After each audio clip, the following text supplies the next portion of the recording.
Halo, assalamualaikum warahmatullahi wabarakatuh. Ketemu lagi dengan saya Yudarian Pratama. Hai guys, hari ini kita akan kembali mereview beberapa gambar dari termodinamika. Minggu ketiga work from home guys. Jadi kita hari ini olahraga dulu sebelum reviewan. Sebelum kita olahraga otak, kita olahraga dulu. Lari-lari di gang-gang kecil gitu. Nih guys. Ayo guys. Hai. Ayo kita mulai mereview beberapa gambar tentang termodinamika. Di sini kita ke bagian dua gambar guys. Jadi pertama itu ada gambar tentang efisiensi termal. Jadi pada gambar ini terdapat beberapa bagian. Kita lihat di sini ada furnace, ada heat exchanger atau siklus heat exchanger. Di sini adalah siklus perpindahan panas, yang mana di sini terjadi pertukaran kalor di dalam sini. Lalu ada atmosfer atau lingkup ruang luarnya yang pembuangan daripada heat exchanger. Jadi tiga bagian ini akan saling berhubungan satu sama lain. Lalu kita harus mengenali dulu, di sini ada QH, Wnet atau Wout, dan QL. Kita ini QH dulu. QH ini adalah besarnya perpindahan panas antara perangkat siklus dan medium suhu tinggi. Sedangkan QL besarnya perpindahan panas antar perangkat siklus dan mediumnya itu suhu rendah. Jadi ini suhu tinggi, ini suhu rendah.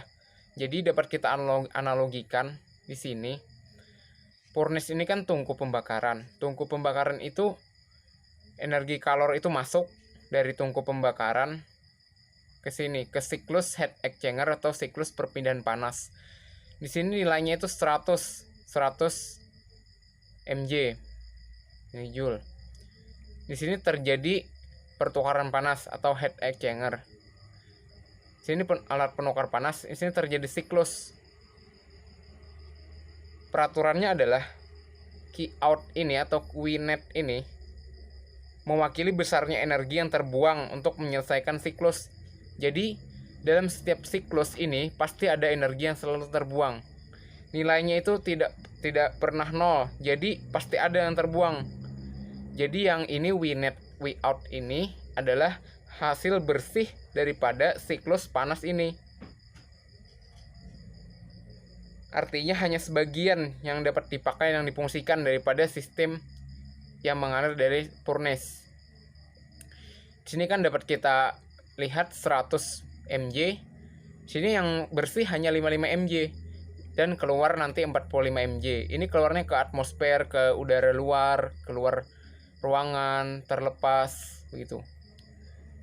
Jadi setiap energi itu pasti ada yang keluar. Ya kan? Perangkat seperti mesin panas, lemari es itu selalu mediumnya suhu tinggi menuju ke suhu rendah. Efisiensi termal itu dari mesin panas selalu kurang dari 1 karena keduanya Q1, QL, dan QH didefinisikan sebagai jumlah positif. Efisiensi termal adalah ukuran seberapa efisien mesin konversi panas. Jadi mesin panas tadi dibangun untuk tujuan mengkonversi panas untuk bekerja. Efisiensi perangkat ini karena peningkatan efisiensi berarti lebih sedikit konsumsi bahan bakar, dan demikian menurunkan tagihan bahan bakar dan mengurangi polusi.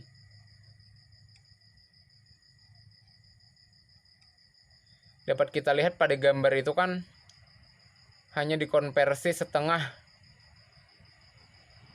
daripada energi yang dari furnace dikonversi di dalam heat exchanger dan dikonversikan setengahnya 100 menjadi 55 saja hasil yang bersihnya. 45-nya dibuang ke luar seperti sungai, danau, atmosfer sebagai limbah yang tidak berguna. Jadi Qout sendiri dipakai itu di pembangkit listrik, penerapannya itu di pembangkit listrik tenaga uap seperti itu.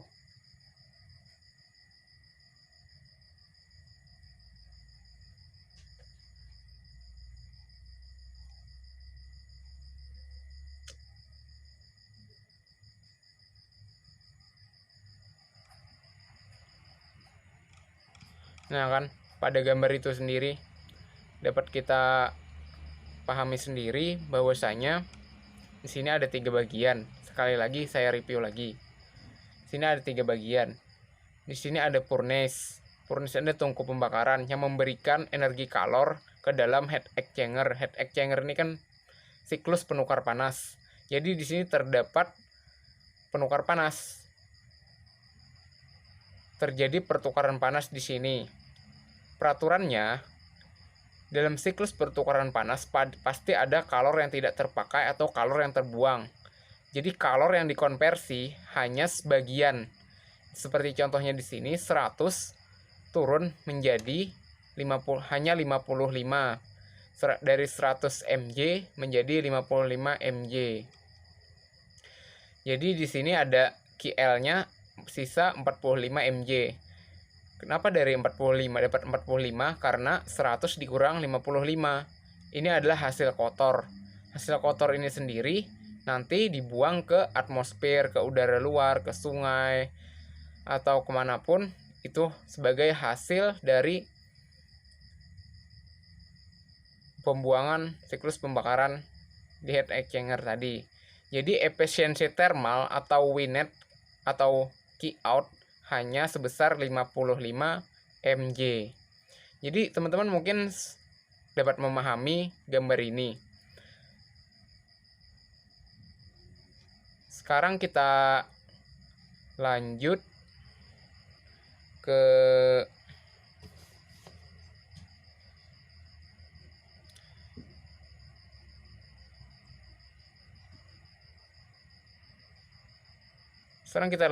gambar berikutnya ya.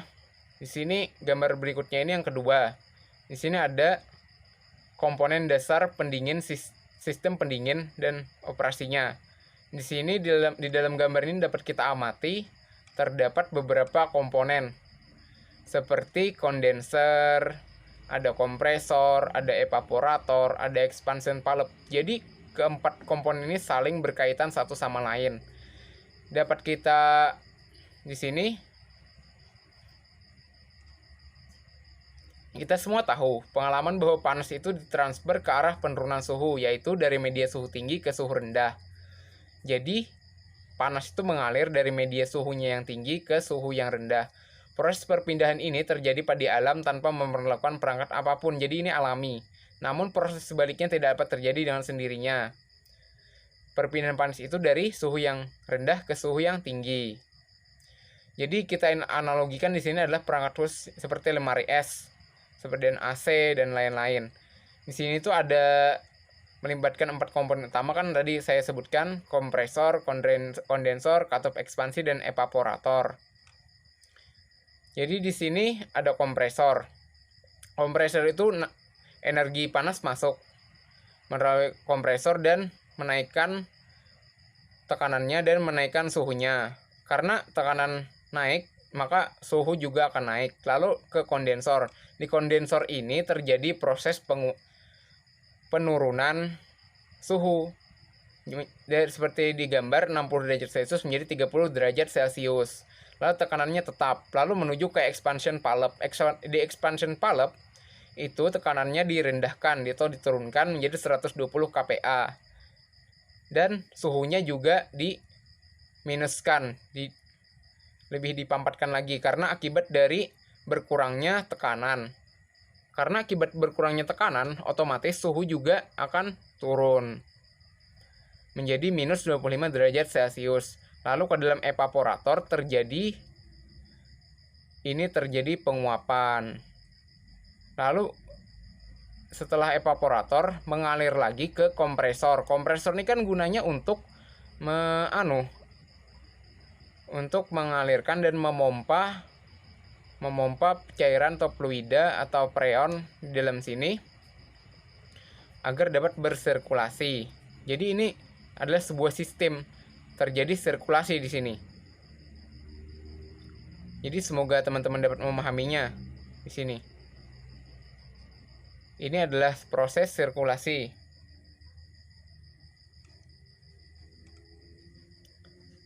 Mungkin cukup itu dari saya. Nice. Jadi kita telah selesai mereview dua gambar tadi. Semoga dua gambar tadi dapat dipahami dengan baik dan semoga kita dapat mengambil ilmu dari sana.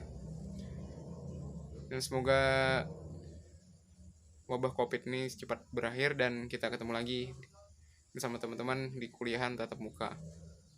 Sampai jumpa lagi di semester depan.